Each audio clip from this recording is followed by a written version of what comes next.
Friends, welcome to my channel. ಎಲ್ಲರೂ ಹೇಗಿದ್ದೀರಾ? ಚೆನ್ನಾಗಿದ್ದೀರಾ ಅಂತ ಅಂದ್ಕೊಂಡಿದ್ದೀನಿ. ಇವತ್ತು ನಾವು ಹೋಗ್ತಾ ಇದ್ದೀವಿ ಬೆಂಗಳೂರಲ್ಲಿರೋ ಅಕ್ವೇರಿಯಂ ಪ್ಯಾರಡೈಸ್ಗೆ. ಬನ್ನಿ ಹೋಗೋಣ, ಹೇಗಿರುತ್ತೆ ಅಂತ ನೋಡ್ಕೊಂಬರೋಣ. ನನಗೂ ಕುತೂಹಲ ಇದೆ ಹೇಗಿರುತ್ತೆ ಅಂತ. ಬನ್ನಿ ಹೋಗಿ ನೋಡ್ಕೊಂಬರೋಣ. ಇವಾಗ ನಾವು ಬಂದಿದ್ದೀವಿ ಅಕ್ವೇರಿಯಂಗೆ. ಫನ್ವರ್ಡ್ ಎಲ್ಲ ಪಕ್ಕದಲ್ಲೇ ಇದೆ ಅಲ್ಲ. ಸ್ನೋ ಸಿಟಿ, ಫನ್ವರ್ಡು ಮತ್ತು ಅಕ್ವೇರಿಯಂ ಪ್ಯಾರಡೈಸ್ ಎಲ್ಲ ಪಕ್ಕದಲ್ಲೇ ಇದೆ. ಕನ್ಫ್ಯೂಸ್ ಆಗ್ಬಿಡ್ತು ನನಗೆ. ನೋಡೋಣ ಬನ್ನಿ ಹೇಗಿದೆ ಅಂತ. ಇವಾಗ ಟಿಕೆಟ್ ತಗೋಬೇಕು. ಆಚೆ ಕಡೆಯಿಂದಾನೆ ಎಷ್ಟು ಚೆನ್ನಾಗಿದೆ, ಒಳಗಡೆ ಹೋದ್ರೆ ಇನ್ನ ಎಷ್ಟು ಚೆನ್ನಾಗಿರ್ಬೋದು. ಬನ್ನಿ ಒಳಗಡೆ ಹೋಗಿ ನೋಡೋಣ ಹೇಗಿದೆ ಅಂತ. ಇವತ್ತು ವೀಕೆಂಡ್ ಅಂದ್ಬಿಟ್ಟು 500 ಅಂತೆ ಫೀಸು, ಎಂಟ್ರಿ ಫೀಸು. ನಮ್ಗೆ ಶಾಕ್ ಆಗೋಯ್ತು. ಒಬ್ರು 500 ಅಂದಿದ್ರೆ ನಾವು 300 ಅಂತ ಬಂದ್ವಿ. ನೋಡಿದ್ರೆ 500 ಅಂತೆ. ನೋಡೋಣ ಬನ್ನಿ. ಟಿಕೆಟ್ ತಗೊಂಡಿದ್ದಾಯ್ತು, ಆದರೆ ತುಂಬಾ ರಶ್ ಇದೆ ಮಾತ್ರ. ತುಂಬಾ ಟೆನ್ಷನ್ ಆಗೋಯ್ತು ನಂಗಂತೂ ಹೇಗೆ ಹೋಗೋದು ಅಂತ. ನಾವು ಫಿಶ್ನ ನೋಡಬೇಕು ಅಂದರೆ ಫಸ್ಟ್ ಫ್ಲೋರ್ಗೆ ಹೋಗಬೇಕು. ಅಲ್ಲಿಂದ ಫಿಶ್ ಅಕ್ವೇರಿಯಂ ಸ್ಟಾರ್ಟ್ ಆಗುತ್ತೆ. ನೀವು ನೋಡ್ತಾ ಇರ್ಬೋದು ಎಷ್ಟು ಚೆನ್ನಾಗಿದೆ. ನಾನು ಫಸ್ಟ್ ಇದನ್ನ ನೋಡ್ತಿದ್ದಂಗೆ ಹಾವು ಅನ್ಕೊಂಬಿಟ್ಟೆ. ಆಮೇಲೆ ಗೊತ್ತಾಯ್ತು ನನಗೆ ಅದು ಬೇರು ಅಂತ. ತುಂಬಾ ಅಟ್ರಾಕ್ಟ್ ಆಗಿದೆ. ನೋಡಿ ಇಲ್ಲೊಂದು ಗೊಂಬೆ ಇದೆ. ಇದು ಯಾವ ಗೊಂಬೆ ಅಂತಲೇ ಗೊತ್ತಿಲ್ಲ ನನಗೆ. ಹೂವು ಎಲೆಯಿಂದ ಡೆಕೋರೇಟ್ ಮಾಡಿದ್ದಾರೆ. ಸೊ ಇಲ್ಲಿಂದ ಸ್ಟಾರ್ಟ್ ಆಗುತ್ತೆ ನಮಗೆ. ನೋಡಿ ಪ್ಯಾರೆಟ್ ವೆಲ್ಕಮ್ ಮಾಡ್ತಿದೆ. ನಾನು ಫಸ್ಟ್ ಸ್ಟಾರ್ಟಿಂಗಲ್ಲಿ ನೋಡಿ ಶಕ್ನ ಇದನ್ನ ಶೋಗಿಕ್ಕಿದ್ದಾರೆ ಅಂತ ಅಂದ್ಕೊಂಡೆ. ಆಮೇಲೆ ಗೊತ್ತಾಯಿತು ಇದೊಳಗಡೆ ಮೀನಿದೆ ಅಂತ. ತುಂಬ ಒಳಗಡೆ ಹೋಗಿ ಔಸ್ಕೊಂಬಿಟ್ಟಿದೆ, ಅದಕ್ಕೆ ನನಗೆ ಗೊತ್ತೇ ಆಗಲಿಲ್ಲ. ನಾನು ನೋಡಿ ಅಲ್ಲಿ ನಿಮಗೆ ಕಾಣಿಸ್ತಿದೆ ಅಂದ್ಕೊಂಡಿದ್ದೀನಿ. ಈ ಮೀನು ನೋಡಿ ಎಷ್ಟು ಡಿಫ್ರೆಂಟ್ ಆಗಿದೆ. ಈ ಮೀನು ನಾನು ನೋಡೇ ಇರಲಿಲ್ಲ. ಸ್ಟಾರ್ಟಿಂಗೇ ಈ ಥರ ಮೀನಿದೆ ಅಂದರೆ ಒಳಗಡೆ ಇನ್ನೂ ಎಷ್ಟು ಡಿಫ್ರೆಂಟ್ ಆಗಿರೋ ಮೀನುಗಳು ಇರಬೇಕು.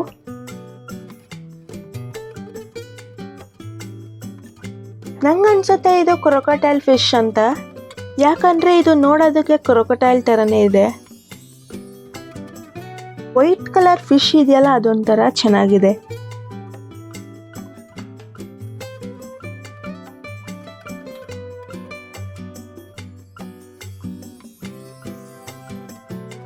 ಇದನ್ನು ನಾನು ಕ್ರೊಕೊಡೈಲ್ ಫಿಶ್ ಅಂದ್ಕೊಂಡೆ, ಆದರೆ ಇದು ಯಾವುದೋ ಬೇರೆ ಫಿಶ್ಶು. ನೋಡಿ ಆ ಫಿಶ್ಶು ಬೆಂಡಾಗಿರೋ ಥರ ಇದೆ ಅಲ್ವಾ, ಅದಿರೋದೇ ಆ ಥರ ಅಂತ ಅನಿಸುತ್ತೆ. ಅದು ಯಾವ ಪ್ರಾಣಿ ಅಂತ ಕಮೆಂಟ್ ಮಾಡಿ. ಈ ಫಿಶ್ಶು ತುಂಬ ಡಿಫ್ರೆಂಟ್ ಆಗಿದೆ.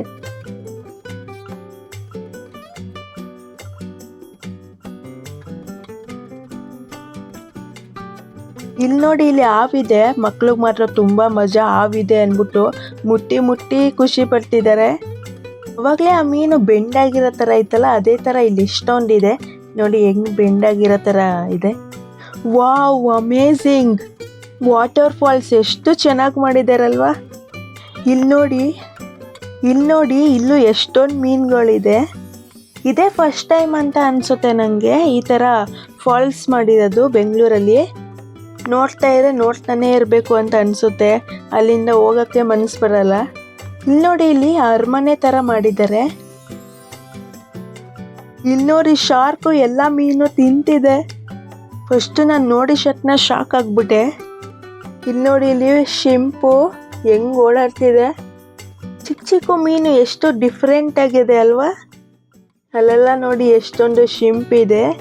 ಇದಂತೂ ಫುಲ್ ಡಿಫ್ರೆಂಟ್ ಫಿಶ್ಶು. ನಾವು ಫಾರೆಸ್ಟ್ ಒಳಗಡೆನ ಹೋಗಿದ್ದೀವಿ ಅಂತ ಅನ್ಸುತ್ತೆ, ಆ ಥರ ಮಾಡಿದ್ದಾರೆ. ಈ ಫಿಶ್ ನೋಡಿ ಎಷ್ಟು ಡಿಫ್ರೆಂಟ್ ಆಗಿದೆ. ಫಿಶ್ಗೆ ಮನೆ ಮಾಡಿದ್ದಾರೆ. ನೋಡಿ ಈ ಫಿಶ್ಶು ಪಲ್ಟಿ ಬೇರೆ ಹೊಡಿತೈತೆ. ನೋಡಿ ಸರ್ಕಸ್ ಹೆಂಗೆ ಮಾಡ್ತಿದೆ. ಅದು ಎಂಟರ್ಟೈನ್ಮೆಂಟ್ ಕೊಡ್ತಿದೆ. ವಾವ್, ಏನು ಸಕ್ಕತ್ತಾಗಿದೆ. ಕಲರ್ ಒಂದಕ್ಕಿಂತ ಒಂದು ಫಿಶ್ಗಳು ಸೂಪರ್ ಆಗಿದೆ ಮಾತ್ರ. ಈ ಥರ ಫಿಶ್ ಎಲ್ಲೂ ನೋಡಿರಲ್ಲ. ಫಿಶ್ ಮೂವಿ ಇದೆಯಲ್ಲ, ಆ ಥರ ಇದೆ. ಈ ಫಿಶ್ ನೋಡಿ ಹೆಂಗಿದೆ. ಕಣ್ಣಿಗೆ ಕಾಜಲ್ ಹಾಕಿರೋ ಥರ ಇದೆ. ವಾವ್, ಇದೇ ಫಸ್ಟ್ ಟೈಮ್ ನೋಡ್ತಿರೋದು ನಾನು ಜೆಲ್ಲಿ ಫಿಶ್ಶು. ಎಷ್ಟು ಕ್ಯೂಟ್ ಆಗಿದೆ. ಒಂದು dark room full jelly fish ಇದೆ. ಎಷ್ಟೊಂದು ಇಲ್ಲಿ ನೋಡ್ತಾ ಇದ್ದೆ, ಅರೆ ಇವಾಗ ರಿಯಲ್ ಆಗಿ ನೋಡಿದೆ. ನಾವು ಅವಾಗಲೇ ನೋಡಿದ್ದು ಫಸ್ಟ್ ಫ್ಲೋರಿಂದ, ಇದು ಗ್ರೌಂಡ್ ಫ್ಲೋರು. ಏನು ಸಕ್ಕದಾಗಿದೆ ಅಲ್ವಾ. ನಾವಂತೂ ಫಾಲ್ಸ್ ನೋಡಿ ತುಂಬ ಎಂಜಾಯ್ ಮಾಡಿದ್ವಿ. ಯಾರು ಮಿಸ್ ಮಾಡಬೇಡಿ, ಎಲ್ಲರೂ ಬನ್ನಿ. ನೋಡಿ ಮೇಲ್ಗಡೆನೂ ಅಕ್ವೇರಿಯಂ ಇದೆ. ಅಲ್ಲೂ ಎಷ್ಟೊಂದು ಫಿಶ್ ಇದೆ. ನಂಗಂತೂ ಈ ಫಾಲ್ಸ್ನ ನೋಡ್ಕೊಂಡು ಅಲ್ಲೇ ಕುತ್ಕೊಂಡಿರೋಣ ಅಂತ ಅನಿಸುತ್ತೆ. 3D aquarium. ಸೈಡಿಂದ ನೋಡಿದ್ರೆ ಜಾಸ್ತಿ ಪ್ಲೇಸ್ ಇಲ್ಲ ಅನಿಸುತ್ತೆ, ಆದರೆ ಸ್ಟ್ರೈಟಾಗಿ ನೋಡಿದ್ರೆ ತುಂಬ ಪ್ಲೇಸ್ ಇದೆ. ಈ ಫಿಶ್ನ ನೋಡಿದ್ರೆ ನಾನು ಚಿಕ್ಕವಳಿದ್ದಾಗ ನಮ್ಮ ಮನೇಲಿ ಸಾಕಿದ್ರು ಫ್ಲವರ್ ಅರನ್. ಅದು ಇದೇ ಥರನೇ ತುಂಬ ಕೀಟ್ಲೆ, ಇದೇ ಥರನೇ ತುಂಬಾ ಚೂಟಿ ಇತ್ತು. ಎಲ್ಲಿ ಕರೆದ್ರು ಓಡೋಡಿ ಬರೋದು. ಅಷ್ಟೇ ನಾವು ಚಿಟಿಕೆ ಹೊಡೆದು ಕರೆದ್ವಿ, ಅದನ್ನ ನೋಡಿ ಎಲ್ಲರೂ ಕರೆಯೋಕ್ಕೆ ಸ್ಟಾರ್ಟ್ ಮಾಡಿದ್ರು. ಫಿಶ್ನೆಲ್ಲ ನೋಡ್ತಿದ್ರೆ ಇಂಗ್ಲೀಷಲ್ಲಿ ಫಿಶ್ ಮೂವಿ ಇತ್ತಲ್ಲ, ಅದೇ ನೆನಪಾಗುತ್ತೆ. ಈ ಶಿಪ್ನ ನೋಡಿದ್ರೆ ನಾವು ಸಮುದ್ರದಲ್ಲೇ ಇದ್ದೀವಿ ಅಂತ ಅನಿಸುತ್ತೆ. ಈ ಮೀನು ನೋಡಿ ಹೆಂಗಿದೆ, ನಾವು ನೋಡೇ ಇರಲ್ಲ ಅಂಥ ಮೀನುಗಳೆಲ್ಲ ಇದೆ. ಸಮುದ್ರ ಒಳಗಡೆ ಹೆಂಗೆ ಡಿಸೈನ್ ಇರುತ್ತೆ ಆ ಥರ ಮಾಡಿದ್ದಾರೆ. ನಾನು ಸ್ಟಾರ್ ಫಿಶ್ ನೋಡೇ ಇರಲಿಲ್ಲ, ಇದೇ ಫಸ್ಟ್ ಟೈಮ್ ನೋಡ್ತಾ ಇರೋದು. ನೋಡಿ ಇಲ್ಲಿರೋದು ಕಾಣಿಸ್ತಾನೆ ಇಲ್ಲ. ನೋಡಿ ಇದು ಎಷ್ಟು ಚೆನ್ನಾಗಿ ಕಾಣಿಸ್ತಿದೆ. ಅಮ್ಮ ಹೇಳೋರು ಎಷ್ಟೊಂದಿದೆ ಅಂತ ನಂಗೆ ಕಾಣಿಸ್ಲೇ ಇಲ್ಲ. ನೋಡಿ ಅವತಾರ ಬಂದ್ಬಿಟ್ಟಿದೆ. ಇದ್ಯಾವುದೋ ಮೀನು ಹಿಂಗಿದೆ, ಕಲ್ ಮೀನು ಇದ್ದಂಗಿದೆ ಈ ಮೀನು.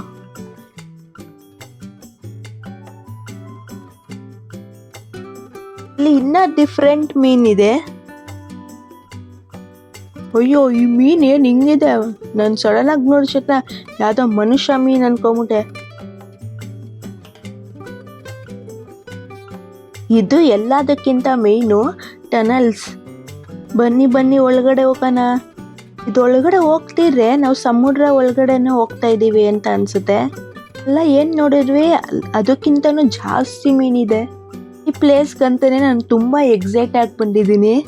ವಾವ್, ನೋಡೋದಕ್ಕೆ ಎರಡು ಕಣ್ಣು ಸಾಲ್ತಿಲ್ಲ, ಅಷ್ಟು ಚೆನ್ನಾಗಿದೆ. ಆದರೆ ಏನು ಗೊತ್ತಾ, ಈ ಜನಗಳು ಒಂದು 2-3 ಫೋಟೋ ತಗೊಂಡು ಮುಂದೆ ಹೋಗೋಣ ಅಂತ ಅನ್ನಲ್ಲ, ಅಲ್ಲೇ ಸ್ಟ್ರಕ್ ಆಗ್ಬಿಟ್ಟಿರ್ತಾರೆ ಫೋಟೋ ತಗೊಂಡು. ಅವ್ರಿಗೂ ಆಸೆ ಇರುತ್ತಲ್ವ ಅಲ್ಲಿಂದ ಫೋಟೋ ತಗೋಬೇಕು ಅಂತ, ಅದನ್ನು ಅರ್ಥನೇ ಮಾಡ್ಕೊಳ್ಳಲ್ಲ ಅವರು. ನನಗಂತೂ ಸಮುದ್ರ ಒಳಗಡೆನೇ ಹೋಗಿರೋ ಥರ ಫೀಲ್ ಆಗ್ತಿದೆ. ಈ ಫಿಶ್ ನೋಡಿ ಪಲ್ಟಿ ಎಲ್ಲ ಹೊಡಿತಿದೆ. ಎಷ್ಟು ಕ್ಲೀನಾಗಿ ಇಕ್ಕಿದ್ದಾರೆ ಅಂದರೆ ಅಕ್ವೇರಿಯಮ್ಮ ಅಷ್ಟು ತುಂಬ ಕ್ಲೀನಾಗಿದೆ. ಕಂಟೇನ್ ಅಷ್ಟು ಚೆನ್ನಾಗಿ ಮಾಡಿದ್ದಾರೆ. ಹಂಗೆ 500 ರೂಪಾಯಿ ಕಾಸ್ಟ್ಲಿ ಅಂತ ಅನಿಸ್ತು, ಆದರೆ ಒಳಗಡೆ ಬಂದಾಗೆ ಗೊತ್ತಾಗಿದ್ದು ನಮ್ಗೆ. ದುಡ್ಡು ಕೊಟ್ಟಿದ್ಕೂ ಸಾರ್ಥಕ ಅನ್ನಿಸ್ತು. ಇದು ಪ್ಲೇಟ್ ಮೀನ್ ಅಂತ ಅನಿಸುತ್ತೆ. ಎಲ್ಲ ನಾವು ಟಿ ವಿಲಿ ನೋಡ್ತಾ ಇದ್ವಿ, ಇವಾಗ ಫ್ರಂಟಲ್ಲೇ ನೋಡ್ತಾ ಇದ್ದೀವಿ.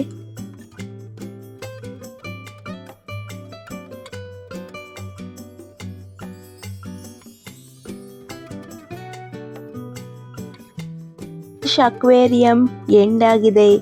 ನೀವು ನೋಡ್ತಾ ಇರ್ಬೋದು ಎಷ್ಟೊಂದು ಜನ ಇದ್ದಾರೆ. ನಾನು ಅಂದ್ಕೊಂಡೆ ಸ್ನ್ಯಾಕ್ಸ್ ಎಲ್ಲ ಸಿಗುತ್ತೆ ಅಂತ, ಅಲ್ಲಿ ಹೋದಾಗೆ ಗೊತ್ತಾಗಿದ್ದು ಜ್ಯೂಸ್ ಮತ್ತು ಐಸ್ ಕ್ರೀಮ್ ಎರಡೇ ಸಿಗೋದು ಅಂತ. ಸೊ ನಾವು ಫೈನಲಾಗಿ ಐಸ್ ಕ್ರೀಮ್ ಚಾಯ್ಸ್ ಮಾಡಿದ್ವಿ. ಎಷ್ಟು ಜನ ಇದ್ದಾರೆ ಅಂದರೆ ನಾನು ಮಾತಾಡೋದು ಕೇಳಿಸ್ತಾ ಇಲ್ಲ, ಅಷ್ಟು ಮಟ್ಟಿಗೆ ಜನ ಇದ್ದಾರೆ. ನಾವು ತಿಂತಾ ಇದ್ದೀವಿ dairy day gadbad ice cream. Taste ಮಾತ್ರ ಸೂಪರ್ ಆಗಿದೆ. ಇದು ಎಕ್ಸಿಟು, ಆಚೆ ಹೋಗೋದು.